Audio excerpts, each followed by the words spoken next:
Hello student, इस video में हम क्लास 10th की एक्सरसाइज 3.5 के प्रश्न क्रमांक 1 के सभी क्वेश्चनों को सॉल्व करेंगे। चलिए शुरू करते हैं। इसमें लिखा है निम्नलिखित समीकरण के युग्मों में से किसका एक अद्वितीय हल है, किसका कोई हल नहीं है या किसके अपरिमित रूप से अनेक हल हैं। अद्वितीय हल की स्थिति में उसे वज्र गुणन विधि से ज्ञात कीजिए।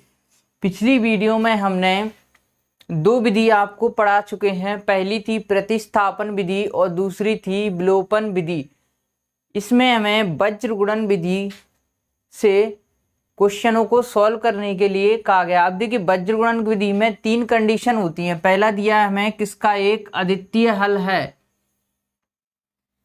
और किसका कोई हल नहीं है। तीसरी है किसके अपरिमित रूप से अनेक हल हैं। यानी ये 3 कंडीशन हमारी दी हुई हैं। अब क्वेश्चन यहाँ पर ये बनता है कि ये 3 कंडीशन यूज कब होंगी। तो आप इधर देखिए, हमारे रैखिक समीकरण का व्यापक रूप होता है व्यापक रूप। पहले समीकरण का व्यापक रूप होता है a1x plus b1y plus c1 बराबर 0। दूसरे का होगा a2x plus b2y plus c2 बराबर 0।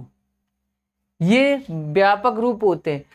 अब देखिए, इन समीकरणों को ऐसे भी लिखा जा सकता है जैसे a1x प्लस b1y बराबर c1, या इसको ऐसे लिखेंगे a2x प्लस b2y बराबर c2। दोनों तरीके से समीकरण लिखे जा सकते हैं। अब कंडीशन देखिए, तो पहली कंडीशन है अद्वितीय हल है। तो अद्वितीय हल कब होगा? अद्वितीय हल होने के लिए हमारी कंडीशन होना चाहिए a1/a2 बराबर नहीं है b1/b2। देखिए, यहां पर ये दिए हैं a b क्या है? अचर राशि, यानी कोई भी संख्या। तो अगर इनके आगे की संख्याएं को बटी में रखने पर ये आपस में बराबर नहीं है तो इसका क्या है? एक अद्वितीय हल होगा। और जब भी अद्वितीय हल होगा तो उसमें हम x और y के मान ज्ञात करेंगे। तो x y के मान ज्ञात करने के लिए आपके लिए फॉर्मूला लगेगा x अपॉन, देखिए यहां से शुरू कीजिए, बी सी। जैसे ये है ए बी सी, यहां से स्टार्ट करेंगे बी सी पी सी, यानी b1 c2 माइनस के b2 c1 बराबर बाय, ये देखिए ये क्या होगा? c1 a2 माइनस c से इधर आया माइनस के c2 a1 बराबर ये 1/a1 b2 माइनस के a2 b1। अब यहाँ पर ध्यान देने वाली बात है, जब भी आपका समीकरण के बराबर में 0 दिया हो तब यहाँ पर सेम टू सेम ऐसा होगा। लेकिन यदि बराबर में आपकी संख्या दी हो तो यहाँ क्या आएगा? माइनस। ये बात ध्यान दीजिए। अब बराबर में 0 हो तो यहाँ पर प्लस आएगा, और अगर बराबर में संख्या दी हो तो यहाँ पर क्या आएगा? माइनस। ये आप बिल्कुल ध्यान से देख लीजिए, बराबर में संख्या दी हो तो आएगा माइनस। अब सेकंड कंडीशन है, क्या लिखा है? कोई हल नहीं है। तो कोई हल नहीं की कंडीशन बनेगी कोई हल नहीं है। ऐसी कंडीशन कब होगी? जब हमारा a1/a2 बराबर होगा b1/b2 बराबर नहीं होगा c1/c2। जब ये कंडीशन लगेगी तो हमारा कोई हल नहीं होगा। तीसरी है अपरिमित रूप से अनेक हल हैं। तो अनेक हल के लिए कंडीशन लगेगी अनेक हल। अनेक हल होने के लिए कंडीशन क्या है? ये तीनों बराबर होना चाहिए। तो यहाँ पर होगा A1 अपॉन A2 बराबर B1 अपॉन B2 बराबर C1 अपॉन C2। यदि ये कंडीशन हमारी लगती है तो इसका एक अपरिमित रूप से अनेक हल होंगे। अगर ये कंडीशन लगेगी तो कोई हल नहीं, और ये कंडीशन लगेगी तो अद्वितीय हल होंगे। अद्वितीय हल की कंडीशन में ही हमें ये फॉर्मूले को यूज करना है, इन दोनों कंडीशनों में नहीं। तो चलिए क्वेश्चन नंबर पहले को सॉल्व करते हैं। क्वेश्चन नंबर पहला हमें ये दिया हुआ है, इसमें हमें दो समीकरण दिए हैं। तो सबसे पहले हम इनको नोट करेंगे। यहां पर लिखोगे आप हल दिया है। देखिए समीकरण पहला दिया है हमें x माइनस 3y माइनस के 3 बराबर 0, इसको नाम दोगे आप समीकरण 1। दूसरा है 3x माइनस के 9y माइनस के 2 बराबर 0, इसको नाम दोगे समीकरण 2। यहां पर देखिए ये हमें दो समीकरण दिए हैं, तो सबसे पहला काम होगा हमारा इनकी तुलना व्यापक समीकरण से करना। तो यहां पर लिखेंगे आप समीकरण 1 व 2 की तुलना क्रमशः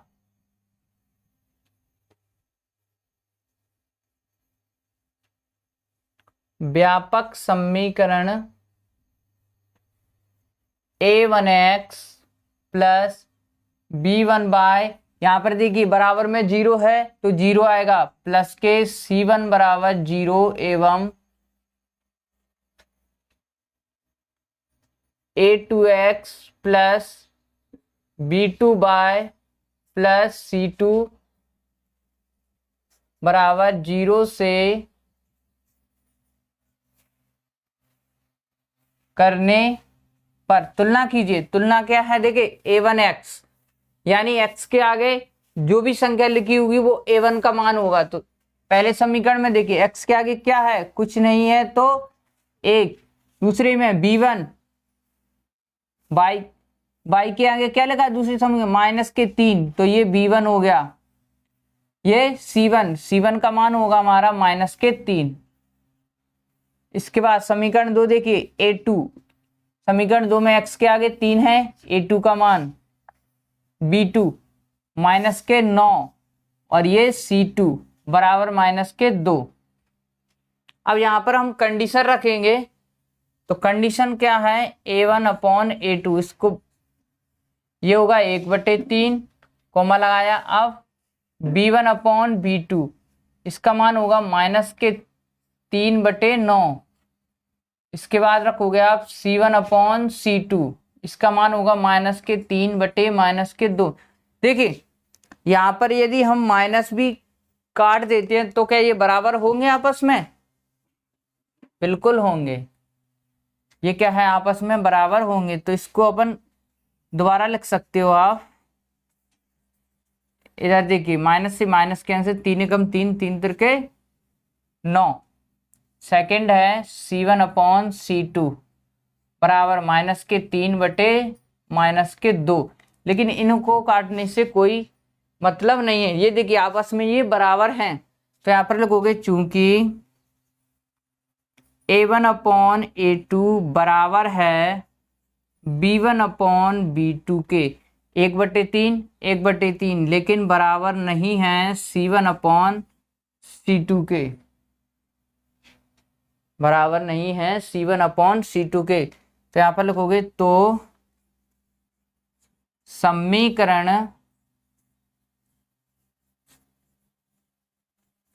निकाय का कौन सा हल होगा? समीकरण निकाय का कोई हल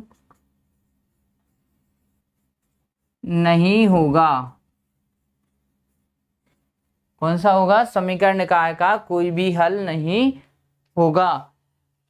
दोबारा से समझिए इसको। देखो सबसे पहले दो समीकरण दिए हैं, इनकी तुलना क्या हम व्यापक समीकरण से करेंगे। व्यापक समीकरण से तुलना a1 इन पहला समीकरण है, x के आगे a1, तो x क्या कुछ भी नहीं है, तो एक b1 का मान ये आ गया और c1 का मान माइनस, इसी प्रकार a2 b2 और c2 के मान।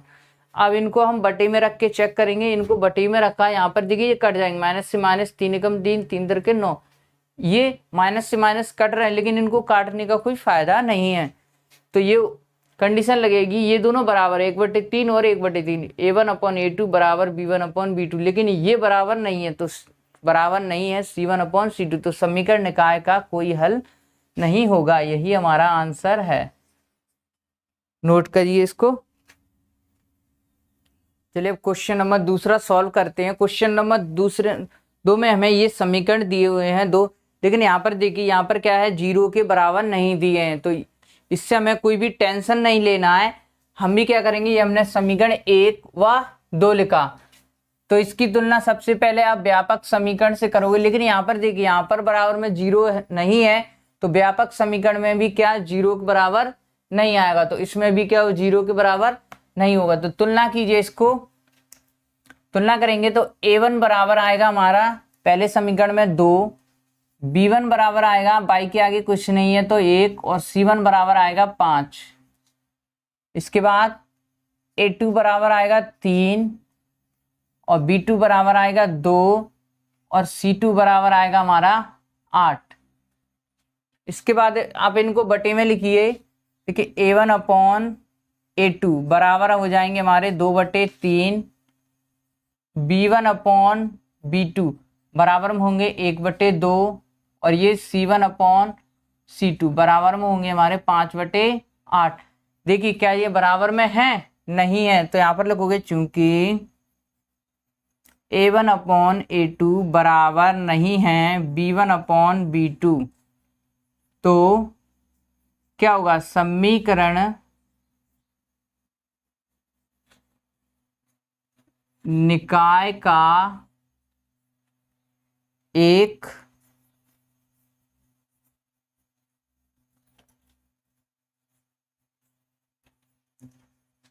अद्वितीय हल होगा। जब भी ये कंडीशन लगेगी तो हमारा समीकरण निकाय का क्या होगा, एक अद्वितीय हल होगा। और जब भी समीकरण निकाय का अद्वितीय हल होगा तो इसको हम x और y के मान फॉर्मूला से ज्ञात करेंगे। तो फॉर्मूला लगाओगे आप यहाँ x बटे b1c2 माइनस के b2c1 बराबर y बटे c1a2 माइनस के c2a1 बराबर, देखिए यहाँ पर क्या है, बराबर में 0 नहीं है, तो इधर क्या आएगा माइनस का 1, a1 b2 माइनस के a2 b1। हमेशा ध्यान दीजिए बराबर में 0 है तो ये माइनस नहीं आएगा, बराबर में 0 नहीं है तो माइनस आएगा। मान रखिए आप x b1 का मान कितना है, देखिए b1 1 और c2 का मान 8, यानी 1 गुणा 8 माइनस b2 का मान है 2। इसके बाद क्या c1 का मान 5, यानी 2 × 5 बराबर बाय c1 का मान हमारे पास 5 और a2 का मान 3, यानी 5 × 3 माइनस, देखिए c2a1, तो c2 का मान है 8 और a1 का मान है 2, तो 8 × 2 बराबर माइनस का 1। a1 का मान 2 और b2 यहां पर है 2, यानी 2 × 2 माइनस a2 का मान है 3 और b1 का मान है 1, यानी 3 × 1। इनको आप बड़ी सावधानी से रखिए। अब देखिए नीचे x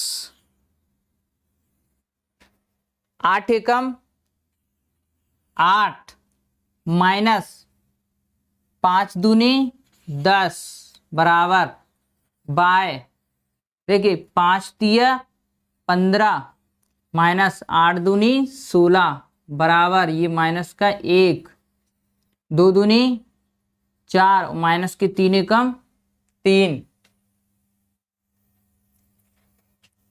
आगे देखिए माइनस के 10 हैं, 10 में से 8 जाएंगे तो यहां पर क्या बचेगा, x बटे माइनस के 2 बराबर, इधर देखिए 16 में से 15 को घटाएंगे, ये माइनस का बड़ा है तो माइनस का 1 आएगा, तो यह आ जाएगा हमारा y बटे माइनस का 1। इधर ऊपर माइनस का 1 है, 4 में से 3 जाएंगे तो क्या बचेगा 1, वो भी प्लस का। अब यहां पर क्या हमें x y के मान ज्ञात करना है, तो आप एक बार इन दोनों को साथ में ले लो और दूसरी बार इन दोनों को साथ में, तो यहां पर लिखोगे आप यदि, देखिए x बटे माइनस के 2 बराबर माइनस का 1 बटे 1, तो कैंची गुणा कीजिए तो यह आ जाएगा x और माइनस माइनस का गुणा करोगे प्लस, यानी 2 एकम 2। सेकेंड बार देखो एवं, दूसरी बार लिखेंगे y बटे माइनस का 1 बराबर माइनस का 1 बटे 1, तो कैंची गुणा करो तो y बराबर माइनस के 1 का गुणा माइनस के 1 में करोगे, माइनस माइनस का गुणा प्लस, यानी y का मान आ गया 1। लास्ट में आंसर लिखो, अतः x बराबर 2 एवं y बराबर 1, यही हमारा आंसर होगा। दोबारा से समझिए इस क्वेश्चन को, देखिए हमें यहाँ पर दो समीकरण दिए हुए हैं, तो सबसे पहले क्या करोगे आप इनकी तुलना करोगे, लेकिन यहाँ पर दिक्कत क्या है, बराबर में 0 नहीं है, तो हमने बराबर में 0 भी नहीं लिखा। अब इसमें भी क्या होगा, व्यापक समीकरण में भी बराबर में 0 नहीं आएगा, यदि यहाँ बराबर में 0 है तो इधर भी लिखेंगे। तुलना कीजिए इसकी, तो a1 का मान आ गया समीकरण में 2, b1 का मान 1 और c1 का मान आ जाएगा 5। इसके बाद देखिए a2 का मान आएगा 3, b2 का मान 2 और c2 का मान आएगा हमारा 8। इनको बटे में रख के देखेंगे हम, तो ये क्या है, आपस में बराबर नहीं है। अब बराबर नहीं है तो हमारी कंडीशन लगेगी a1 अपॉन a2 बराबर नहीं है b1 अपॉन b2, तो क्या होगा, तो समीकरण निकाय का एक अद्वितीय हल होगा। जब अद्वितीय हल होगा तो इसको हम ज्ञात भी करेंगे, तो इसको ज्ञात करने के लिए ये फॉर्मूला होता है, इसको आप अच्छी तरह से याद कर लीजिए। देखिए फॉर्मूला x b1 c2, तो b1 का मान है 1 और c2 का मान है 8, यानी 1 इंटू 8। अब b2 c1, b2 का मान है 2 और c1 का मान है 5, यानी 2 इंटू 5। इसके बाद देखिए c1 a2, तो c1 का मान है हमारे पास 5 और a2 का मान है 3, यानी 5 इंटू 3। ये माइनस है तो माइनस, c2 a1, c2 का मान है 8 और a1 का मान है 2, यानी 8 इंटू 2। इसके बाद देखिए ये माइनस क्यों आया है, क्योंकि यहाँ पर क्या है, बराबर में 0 नहीं है। यदि बराबर में 0 होता तो इस माइनस को हम नहीं लगाते। अब a1 b2, a1 का मान है 2 और b2 का मान है 2, यानी 2 इंटू 2 माइनस ये वाला a2 b1, a2 का मान है 2 और b1 का मान है हमारा 1। 8 एकम 8 और 2 पंजे 10, 5 तिये 15, 8 दूनी 16, 2 दूनी 4 और 3 एकम 3। माइनस करिए, 10 में से 8 जाएंगे क्योंकि 10 बड़ा है माइनस का, तो यहाँ पर बचेंगे माइनस के 2। ऐसे 16 में से 15 जाएंगे माइनस का 1 और 4 में से 3 जाएंगे तो 1। एक बार x को इसके साथ ले लो, तो इसको लिया तो ये माइनस और माइनस हो जाएंगे प्लस, यानी 2 एकम 2, और इस बार इन दोनों को साथ में लोगे तो ये भी माइनस माइनस प्लस, यानी y का मान आ जाएगा 1। नोट करिए आप इसको।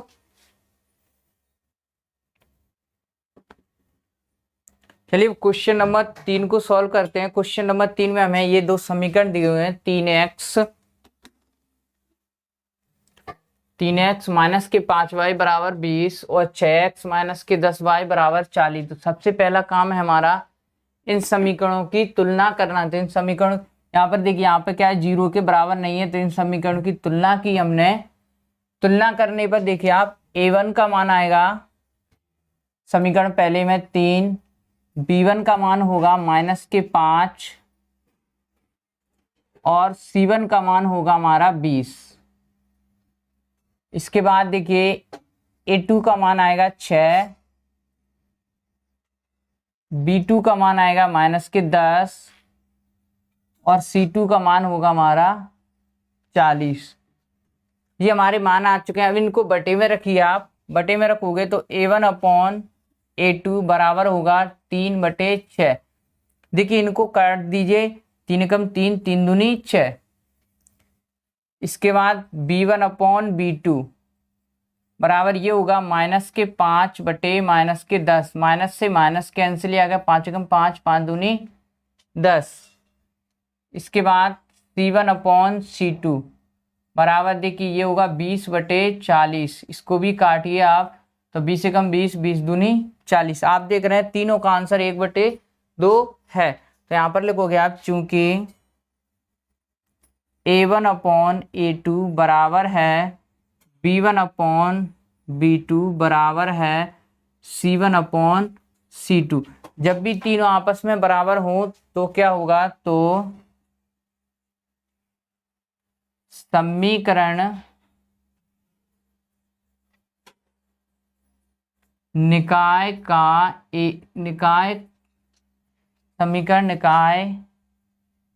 के अनेक हल होंगे। समीकरण निकाय के क्या है, अनेक हल होंगे। ये हमारा आंसर। अब देखिए दोबारा समझिए इसको। सबसे पहले आपको 2 समीकरण दिए हुए हैं, इनकी तुलना करोगे आप, तो तुलना करने पर हमारे पास ये मान आ चुके हैं। अब इनको बटे में रखने पर हमने क्या देखा कि तीनों के मान 1/2 हैं। जब भी तीनों के मान आपके बराबर हो तो हमारी कंडीशन लगती है समीकरण निकाय का एक अनेक हल है।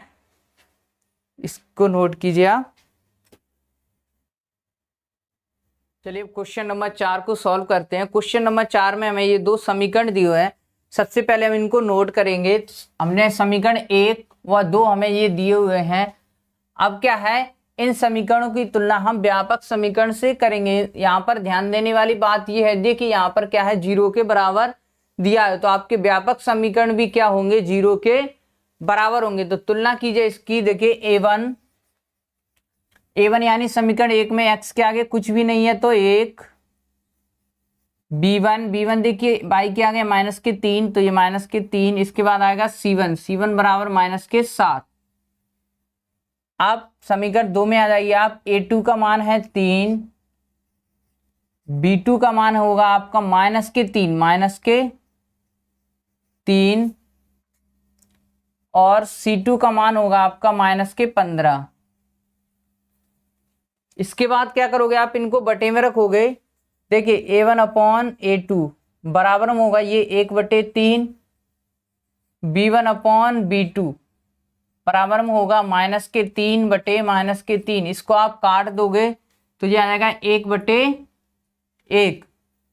इसके बाद देखिए C1/C2 बराबर ये होगा -7/-15। अब इनको काटने से कोई भी फायदा नहीं है, क्योंकि यहाँ पर देखिए ये आपस में बराबर नहीं है। जब भी ये आपस में बराबर नहीं है तो यहाँ पर लिखेंगे, चूंकि A1/A2 बराबर नहीं है B1/B2, ये क्या है, आपस में बराबर नहीं है, तो समीकरण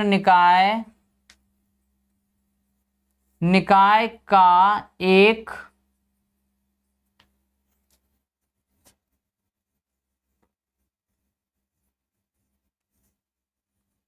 अद्वितीय हल होगा। कैसा हल होगा, इस समीकरण निकाय का एक अद्वितीय हल होगा। और जब भी अद्वितीय हल होगा तो उसको हम फॉर्मूला का यूज करके x और y के मान ज्ञात करेंगे। तो फॉर्मूला है हमारा x/B1C2 माइनस के B2C1 बराबर, देखिए y/C1A2 माइनस के C2A1 बराबर, यहां पर देखिए बराबर में क्या है, 0, यानी यहां पर माइनस नहीं आएगा, तो 1/A1 B2 माइनस के A2B1। ये आपको ध्यान देना, बराबर में क्या दिया है, 0, यानी ये माइनस नहीं आएगा। मान रखिए इसके, देखिए x बटे b1, b1 का मान है 3 और c2 का मान है -15। देखिए b1 का मान -3 और c2 का मान -15, तो ये होंगे -3 गुणा -15 और ये वाले माइनस ये हैं। अब b2 का मान है आपका -3 और c1 का मान है -7 और देखिए ये भी माइनस है और ये माइनस, क्या होगा ये प्लस, तो ये आ जाएंगे 3 इंटू c1 का मान -7 तो -7 बराबर। अब y का मान देखिए c1 का मान है -7 और a2 का मान है हमारा 3, यानी ये होगा -7 इंटू 3 माइनस c2 का मान है हमारे पास -15, तो देखिए ये भी माइनस है और ये माइनस, तो ये क्या हो जाएंगे -15, यानी ये आ गए 15 और a1 का मान है 1, यानी 15 इंटू 1 बराबर 1। देखिए a1 का मान है 1 और b2 का मान है -3, तो ये होगा 1 गुणा -3 माइनस a2 का मान है 3 और b1 का मान है -3, तो 3 इंटू -3, ये हमने मान रख दिए। इधर देखिए x बटे माइनस इंटू माइनस, तो माइनस का गुणा माइनस में करोगे प्लस और 15 3 45, यानी ये आ जाएंगे हमारे प्लस के 45। अब देखिए माइनस के 7 और प्लस के 3, तो ये क्या हो जाएगा माइनस, यानी 7 3 21, तो माइनस के 21 बराबर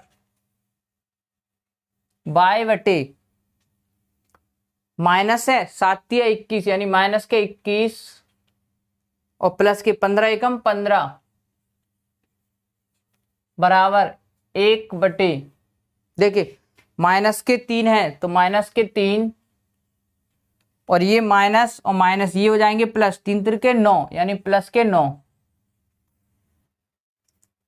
आगे x बटे 45 में से 21 को घटाओ तो ये आ जाएंगे 4, यानी 24। ये कितने आ गए हमारे 24, वो भी प्लस की, क्योंकि प्लस का बड़ा है। यहाँ पर देखिए माइनस का बड़ा है तो माइनस का चिन्ह आएगा, 21 में से 15 को घटाओगे तो 6 बराबर 1 बटे, इधर देखोगे आप प्लस का बड़ा है, 9 में से 3 को घटाओ तो ये आ जाएंगे 6। अब x को एक साइड इसके साथ ले लो और फिर y को भी इसके साथ ले लो, तो यहां लिखोगे यदि x बटे 24 बराबर 1 बटे 6, तो कैंची गुणा कीजिए आप इसका, तो ये आ जाएंगे हमारे 6x बराबर 24, x का मान निकालोगे आप तो ये आ जाएंगे 24 बटे 6, 6 चौक 24। इसके बाद एवं इन दोनों को बराबर में लीजिए, तो y बटे माइनस के 6 बराबर 1 बटे 6, तो कैंची गुणा कीजिए, देखिए तो ये आ जाएंगे 6y बराबर माइनस की 6 कम 6, y का मान निकालो आप तो माइनस की 6 बटे 6, तो y बराबर 6 का भाग माइनस की 6 में दोगे तो 1, लास्ट में आंसर लिख दो। अतः x बराबर 4 एवं y बराबर माइनस का 1, ये हमारा आंसर होगा। चलिए इसको दोबारा से समझिए। देखिए सबसे पहले हमें यहाँ पर 2 समीकरण दिए हुए हैं, लेकिन यहाँ पर हमें ध्यान दिए देना है कि इनके बराबर में क्या है 0, तो हमारा व्यापक समीकरण के बराबर में भी 0 आएगा। इनकी तुलना की हमने तो a1 का मान आ गया 1, b1 का मान -3 और c1 का मान -7। इसी प्रकार a2 का मान 3, b2 का मान -3 और c2 का मान -15।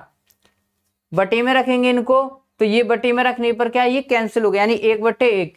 इन दोनों माइनस कैंसिल हो रहा है, लेकिन इनका कोई भी मतलब नहीं निकलेगा क्योंकि ये आपस में भी बराबर नहीं है। तो यहाँ पर लगेंगे a1 अपॉन a2 बराबर नहीं है b1 अपॉन b2, तो समीकरण निकाय का एक अद्वितीय हल होगा।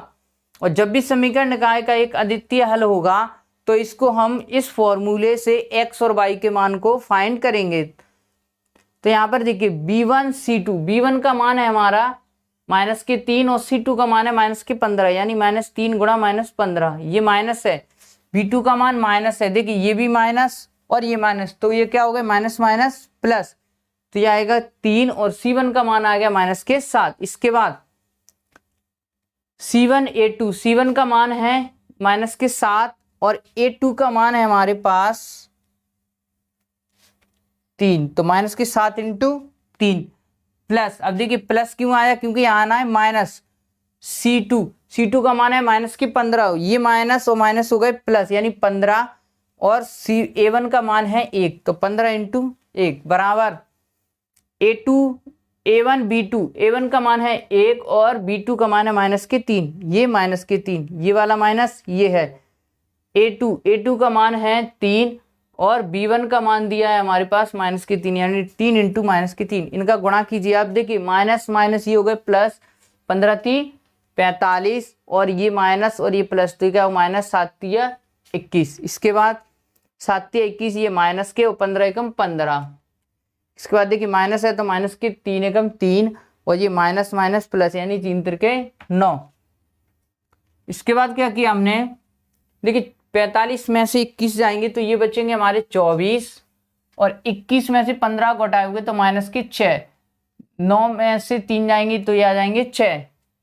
अब क्या करेंगे, एक बार इन दोनों को साथ में लोगे आप तो कैंची गुणा कीजिए, देखिए तो यहाँ पर x बराबर आ गया 4 और एक बार इन दोनों को साथ में लोगे तो y बराबर आ गया माइनस का 1। लास्ट में आंसर लिख दो आप इसको नोट कर सकते हैं।